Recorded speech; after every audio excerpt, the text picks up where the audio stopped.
Population, bonjour, c'est Pof. On se retrouve aujourd'hui pour mes prédictions d'Elimination Chamber 2023. Le dernier gros event avant WrestleMania. Pour le moment, 5 matchs annoncés.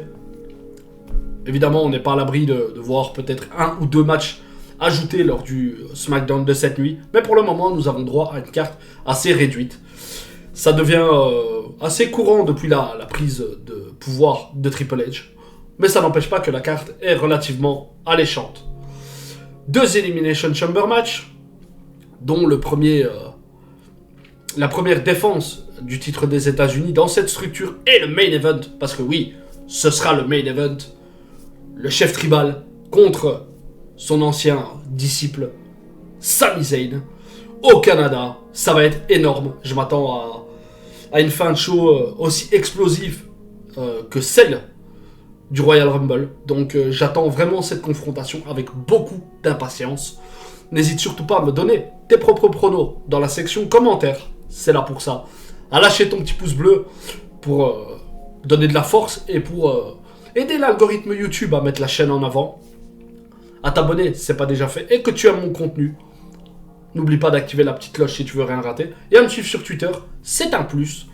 Donc c'est parti.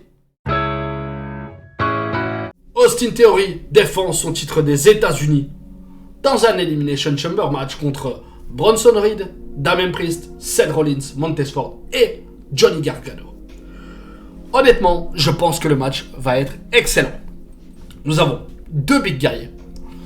Il en faut toujours dans ce genre de confrontation, histoire de claquer les gars un petit peu dans tous les sens. Et nous avons des mecs techniques.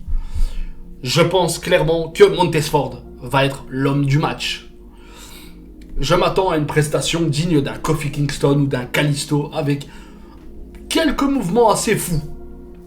Un saut du haut d'un pod, il va peut-être s'accrocher au-dessus et se laisser tomber sur plusieurs mecs. Bref, je m'attends à quelques moves assez intéressants. J'espère clairement que Johnny Gargano va se démarquer et qu'il va prouver qu'il a le niveau du main roster et qu'il mérite plus que des segments pourris en backstage avec Dexter Lumis. Mais, pour en revenir au résultat, je pense clairement que Austin Theory va conserver son titre. Et on aura peut-être la confrontation contre John Cena à WrestleMania. Je pense clairement qu'on se dirige vers cette direction-là. Il y a trop de références, Austin Theory en parle beaucoup, il poste des photos, The Champ is here, machin. Je pense que, voilà, à moins que Cena vienne à tourner un film là dans 2 semaines. Sinon, je pense qu'on se dirige directement par là. Maintenant, si Austin Theory conserve son titre, la question c'est est-ce qu'il va le conserver à WrestleMania. Je vois mal John Cena prendre le titre. Franchement, il sera jamais là. Donc, je pense pas que c'est faisable. Maintenant, à voir si la WWE va clairement miser sur le jeune Theory et le faire battre John Cena à WrestleMania. Ce serait un tremplin énorme pour lancer sa carrière. Edge et Beth Phoenix contre Finn Balor et la grande gagnante du Royal Rumble 2023, Rhea Ripley. Je dois t'avouer qu'ils m'ont complètement perdu dans cette storyline. C'est long. Ça tire en longueur. Edge qui nous fait 15 retours par an. Franchement, ils m'ont perdu. Ça commence à devenir long et chiant.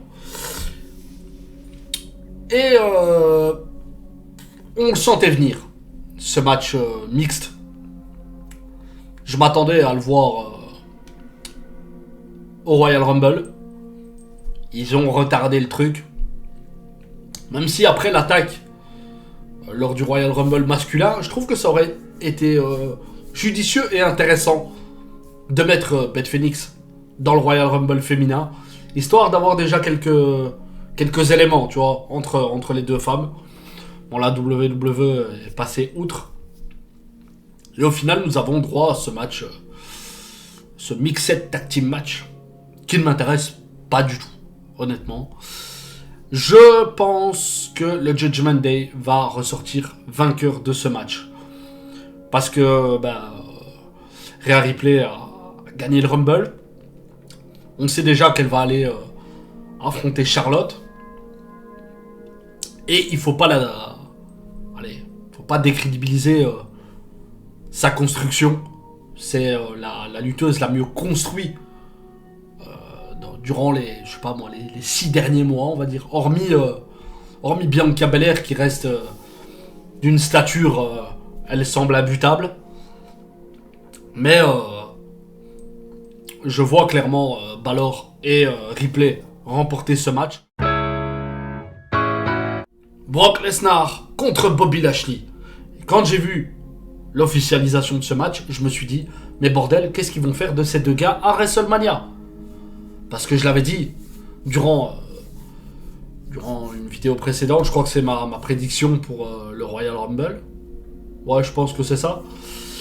Je voyais clairement les deux gars se mettre sur la tronche une dernière fois à WrestleMania. Bon, ce sera pas le cas, ce sera à Elimination Chamber.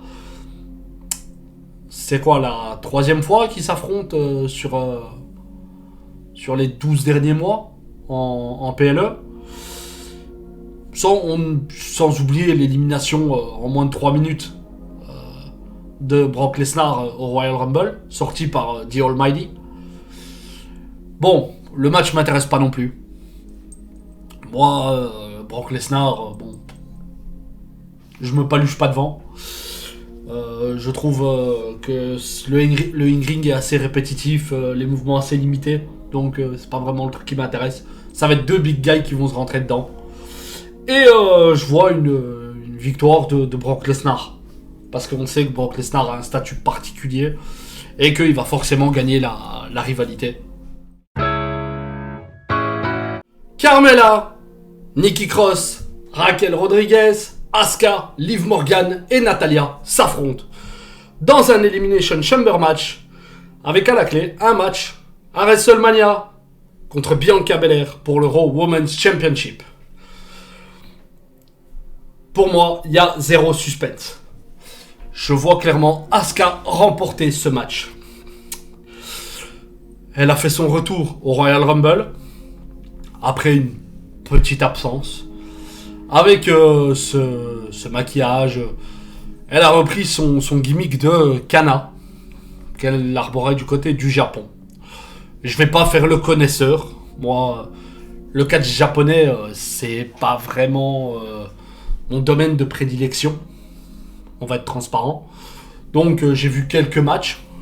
Mais voilà quoi. Mon niveau de connaissance à ce sujet s'arrête là. Et ouais, clairement, je la vois remporter ce match. Il y a 0 suspense, en fait. Déjà, au niveau des participantes, la WWE aurait pu nous mettre une Bayley, une Becky Lynch, Shayna Baszler, Ronda Rousey, tu vois, avec les forces en présence dans le roster, t'aurais pu avoir quelque chose d'un peu plus prestigieux, on va dire. Bon, Carmella, Nikki Cross, Natalya, voilà. Raquel, elle a pas un traitement super intéressant pour l'instant. Elle est pas vraiment super over, mais elle a un gabarit qui peut lui permettre de servir un petit peu à la manière des big guys pour la division masculine. Liv Morgan a eu le titre durant l'année, donc je vais dire elle reste assez crédible. Asuka, comme je l'ai dit, son retour a créé un impact, mais pour les 3 autres, bon, voilà quoi, c'est pas la folie. Donc je pense qu'avec d'autres participantes, ma hype aurait pu être plus grande. C'est pas vraiment le cas. Pour moi, il n'y a pas de suspense et les forces en présence sont pas incroyables. Je m'attends pas forcément à un match mauvais, mais je m'attends pas à un truc de fou non plus. Donc voilà. Le chef tribal Roman Reigns contre Sami Zayn dans le main event. pour les Universal, World, WWE, bref, je sais plus du tout comment la WWE nomme l'association des deux titres, c'est un détail. Je suis totalement happé par cette rivalité. Les promos sont dingues.